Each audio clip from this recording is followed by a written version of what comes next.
קם אדם בבוקר ומרגיש כי הוא עם, הוא מתחיל ללכת, ולכל הנפגש בדרכו קורא ושלום. Hi everyone, this is Adam Cutler. It's very nice to have this opportunity to teach you some Torah as we prepare for Shavuot, the holiday in which we celebrate the receiving of Torah. I'm the senior rabbi of Adath Israel congregation, and this virtually is the bima of our main sanctuary behind me. I'm going to pull up the source sheet now. What we're going to be talking about for the next little while is the Torah that keeps on giving. Of course, we think of Shavuot as Man Matan Toratenu, the time of the giving or the receiving of the Torah. And while on the one hand we think of the Torah as a closed document, this is a thing we received and it's done and we're never going to change it. On the other hand, clearly the rabbis understood that this was a document that was subject to interpretation and sometimes perhaps radical interpretation, that it was an open document, something that they could keep on turning to for more ideas. They could explore and explore. Hafoch ba v'hafoch ba. They can turn it and turn it dekule ba, because everything is found within it. And so I want to spend a little bit of time understanding the fundamentals of how Midrash, this traditional rabbinic approach to text, works. And so I have some examples which I hope will be of benefit to you to understand, on the one hand, Midrash, and on the other hand, that will benefit you in your own life in some way. Some I think will be familiar, some won't be. Let's get started. We have a famous story within the Talmud, which is sometimes provides what I call Midrash, or in this case, an understanding of how Midrash can work. It comes from the Babylonian Talmud in the Masechet of Menachot. It says that Rabbi Yehuda said in the name of Rav. Okay, Rabbi Yehuda teaches in the name of Rav, his teacher, and I think I have a way to underline and the like as we go, if I figure it out. When Moses went on high, he found the Holy One sitting and tying crowns on the holy letters, embellishing each letter with calligraphic marks. Okay, so when Moshe went up to Mount Sinai, right, we're thinking about that time right now, he sees that God is making markings on the letters of the Torah. And of course, if we were to open up a Torah ourselves, we would see that there are all sorts of crowns or jots and tittles on the letters of the Torah itself. And Moshe is curious as to why these things are there. What's the point? So he asks, he said to the Holy One, ruler of the universe, who is holding back your hand? The Holy One answered, there is a man who will appear at the end of several generations, and Akiva, the son of Joseph is his name, and he will need these crowns, because from each and every thorn, calligraphic mark above the letter, he will derive scores and scores of laws. Well, this is pretty amazing. God, Moshe asks, what's going on here? Well, I'm doing this thing because someone's going to come in the future, his name is Akiva, and he's going to learn something from all of these things. Okay, great. He said to him, that is Moshe says to God, ruler of the universe, show me this man. The Holy One said, turn around. So suddenly Moses is transported many years ahead to a different location, and he finds himself sitting in the back of Rabbi Akiva's class. Now you could say, why is he sitting in the back? Because he needed to sneak in. Rabbi Akiva shouldn't have to notice him. He was late for class. That's where the latecomers sit. But there's also understanding here that those who are the least bright, the least promising students, or certainly those whose knowledge is the least, were understood at the time to sit in the back row. And maybe there's some understanding here at this moment that Moses himself is that student. He doesn't understand how to understand Torah. So he sits in the back row. And the Talmud tells us, and Moshe had no idea what they were saying. So Moses hears the leader of Bnei Israel, the one who climbs up Mount Sinai himself, gets the Torah from God, is sitting in a lecture hall about the Torah several generations later. And he has no idea what's being said. He can't follow the class. It's a pretty astonishing statement. And so what happens? Moshe becomes weak and disoriented. And so we're right over here. Which is not a crazy thought to have. Here you are, you're the one who wrote the textbook, so to speak, published it, let it be known to the masses, and someone's teaching from it and you can't follow. You're not going to feel good about yourself either. Soon the class reach an issue and as soon as Rebbe, what's your source for this ruling? They get to a point they're talking about halacha, about Jewish law, it seems. And the student asks Rabbi Akiva, what's your source? Where are you getting this from? And Rabbi Akiva says, it's a law of Moses from Sinai. And so Moses was relieved. In the end, he understands everything does come from him.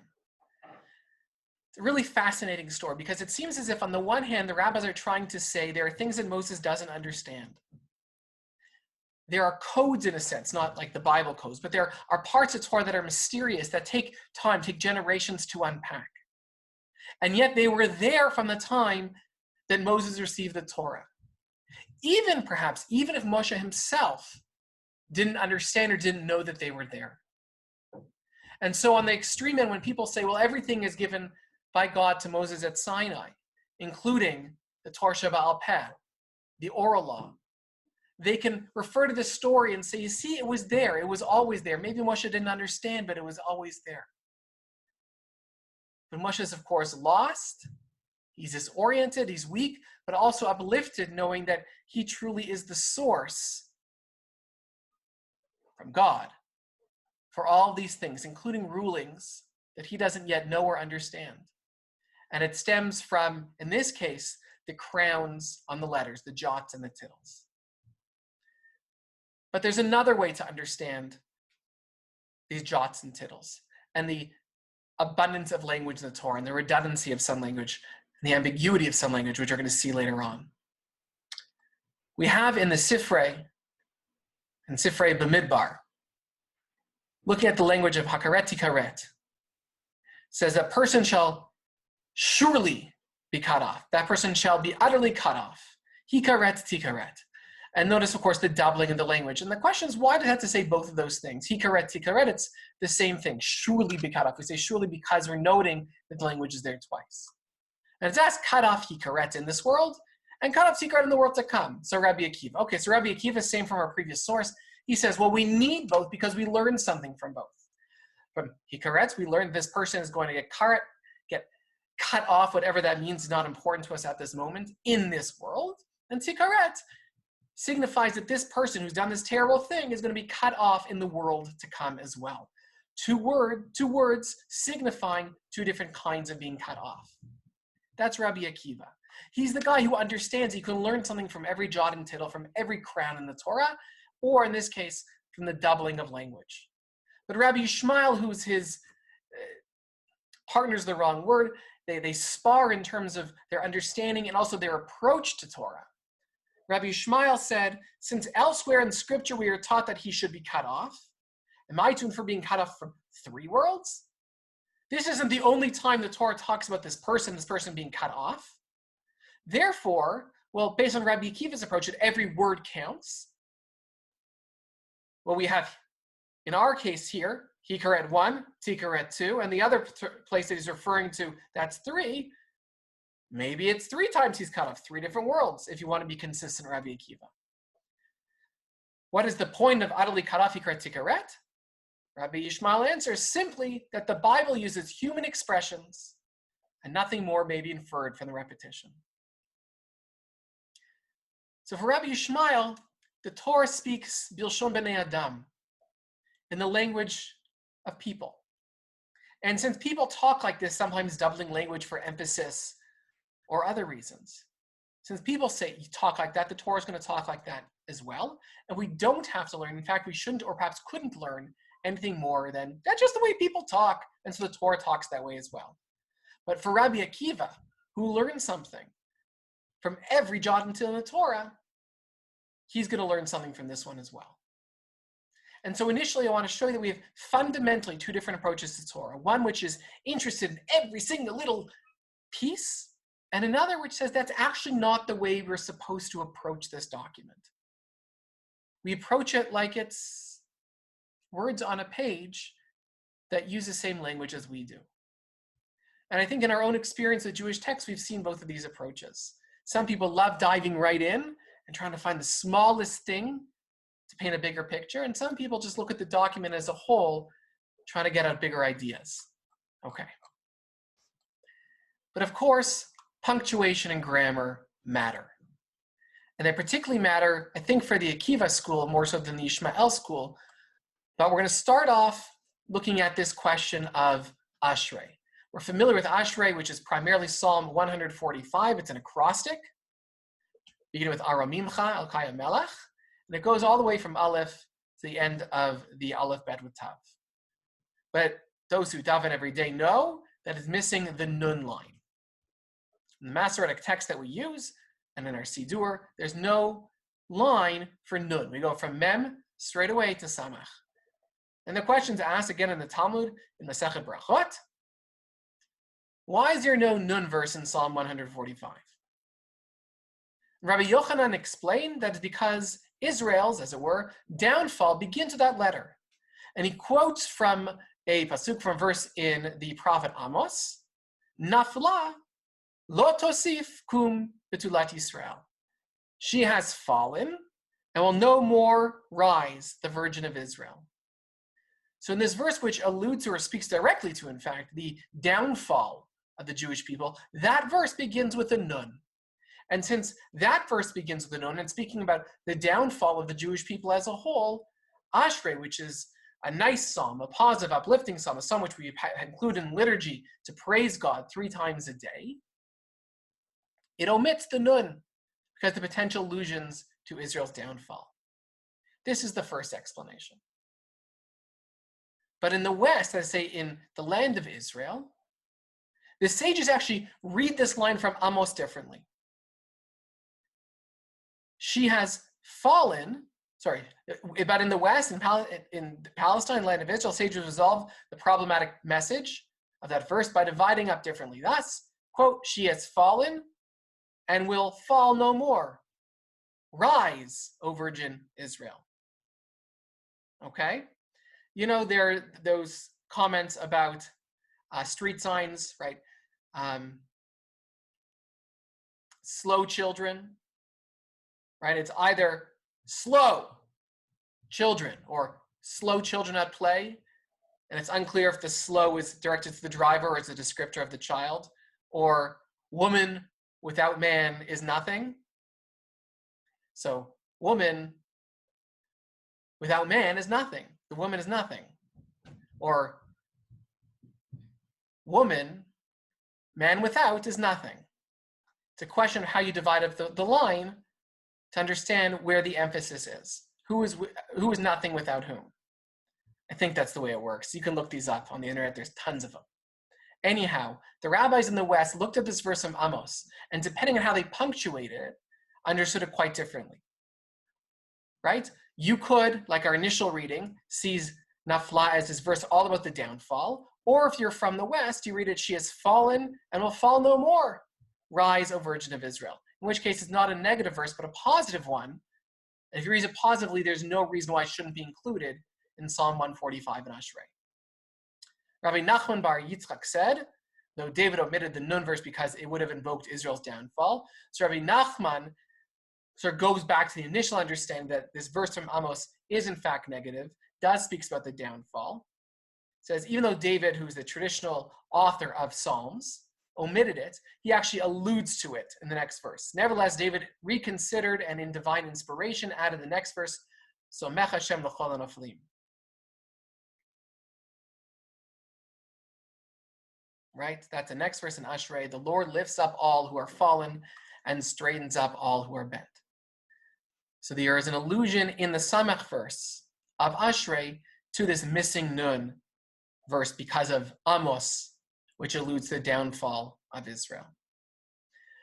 It takes a rabbinic approach to text, a midrashic approach to unpack all of this, to get into text in this way, to think in different ways, to recognize, in case of Amos, you can actually read one verse 2 fundamentally different ways. One which speaks about the falling, and one says she has already fallen, and she's not going to fall again, rise. In which case it's actually much more positive. It all depends on how you want to punctuate a verse. And of course, in the old manuscripts for the Torah and Nevi'im and Ketuvim, for all of Tanakh, the Jewish Bible, there are no nikudot, there are no dots, there are no diacritical marks, there's no there's no vowels. And so it's really up to the interpreter through midrashim often to figure out how they want to put those dots in, how would they want to put the punctuation to understand the text. Moving along. This is one of my favorite midrashim. It says of Bnei Yisrael, and this is particularly important for Shavuot, that the Israelites stood under the mountain.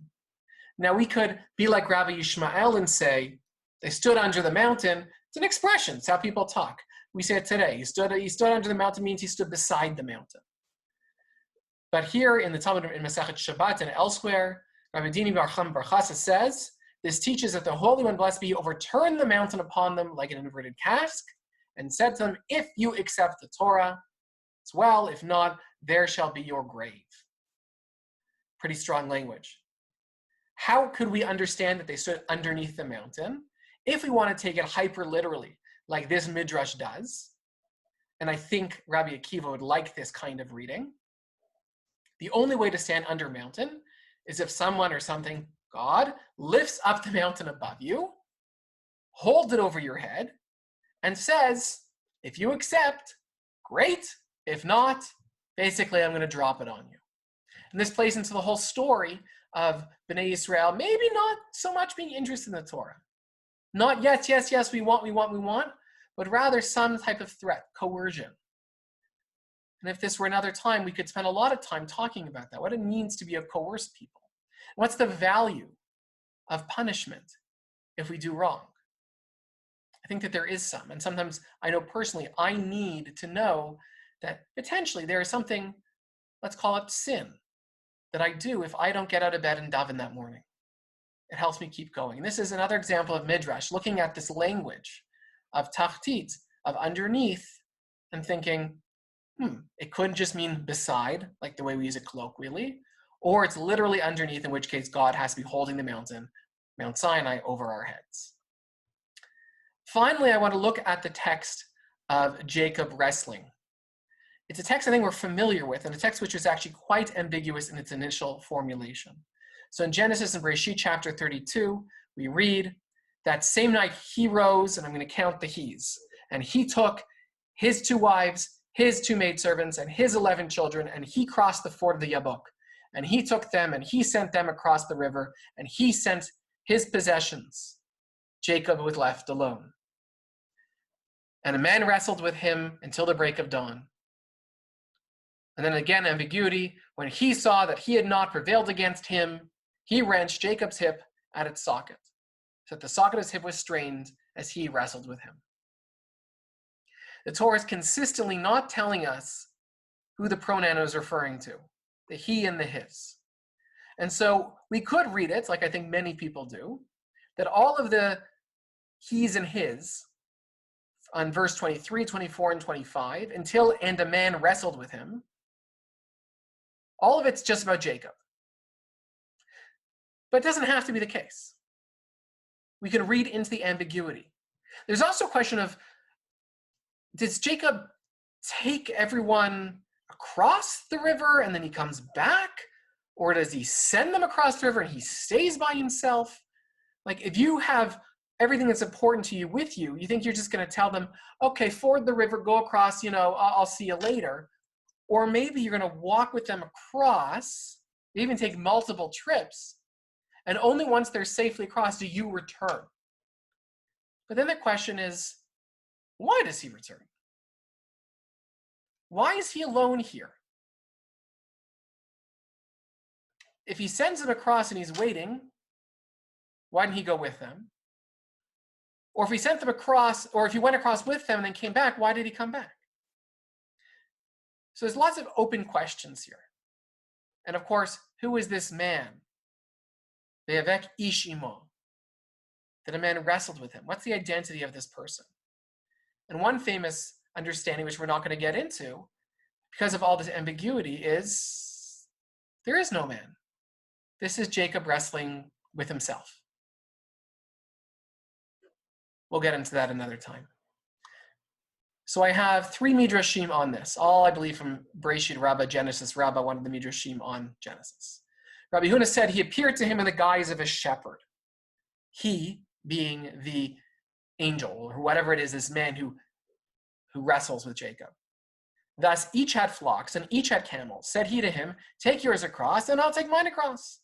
So Jacob took his across. Then he went back to see if he had left anything behind, when immediately a man wrestled with him. So who is this shepherd? Where does this idea of a shepherd come from? So I think if we look back at original sources, we can see that, and he took them and he sent them across the river, and he sent his possessions. This idea of taking and then sending again, seems to indicate, particularly with the two sendings, Vayavirem, Vayaver, right? Maybe if there's two verbs doing the same thing, there's an indication there's actually two people there, already two. And that Jacob then returns for a reason we're not quite sure about. And this man obviously also returns, or he never went across but sent his stuff over by themselves, and they wrestle. It continues once Rabbi Chia, the elder Rabbi Shimon and Rabbi Shimon ben Gamliel were trading in silks in Tyre, right, in Lebanon. After they left the town, they said, let us go and emulate the example of our ancestors. Let us see if we have left anything behind. They went back and found a bale of silk. On being asked whence they had learned to do this, they replied, from the patriarch Jacob. As it is written, Jacob was left alone. So here we have an understanding. I'm going to just double check something. Doesn't matter. And so here we have an understanding that the sages were aware that Jacob went and came back, and there's some value in doing that. In this case, value in finding a bale of silk, and in Jacob's case, presumably fighting with the angel, or this man, this being, actually was beneficial to him.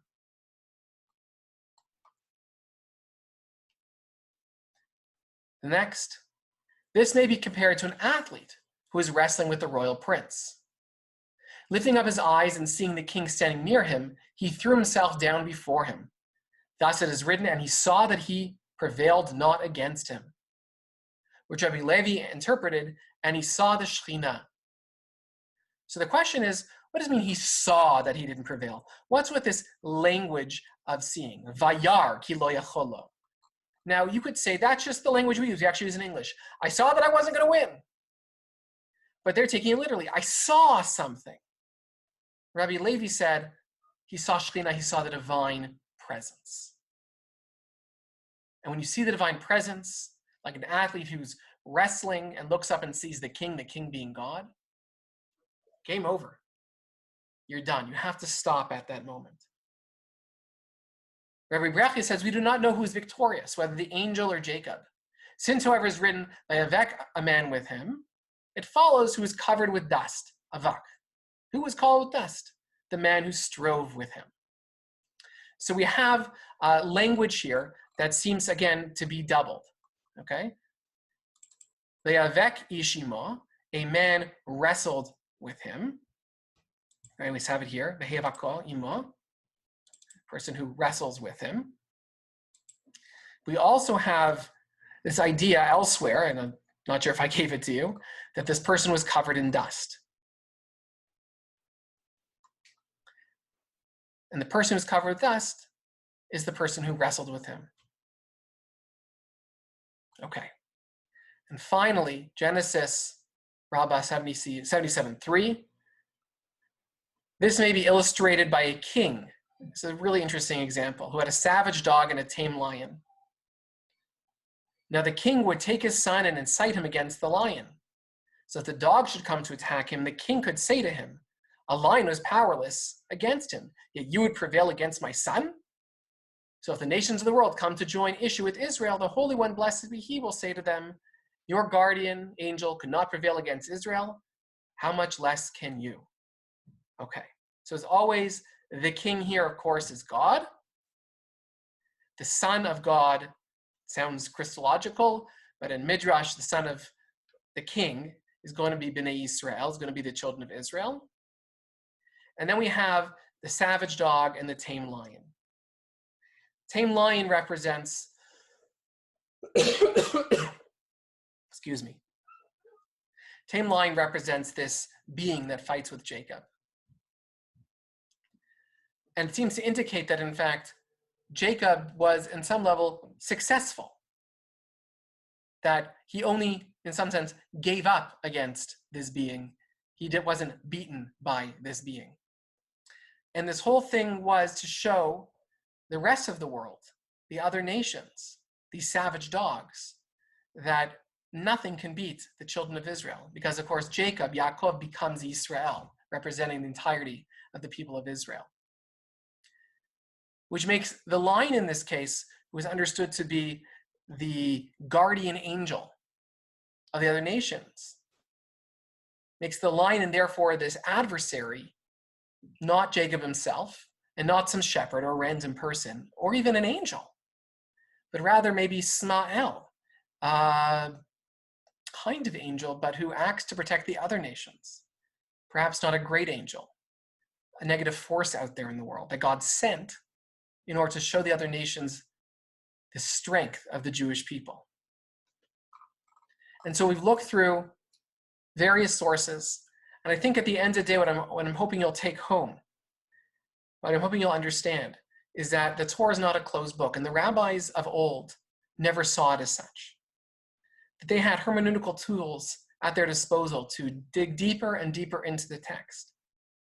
Whether it's because words were doubled, or they could rearrange punctuation, or ambiguity in the text. They never saw it as a closed source, rather as open and deserving of ongoing interpretation and learning. And while we receive the Torah on Shavuot, it's not a one-time deal. The real trick is to receive it every day and share it. And of course, like the rabbis of old, add to it with new interpretations and understandings. Chag Shavuot Sameach. Thank you for learning with me. Bye-bye.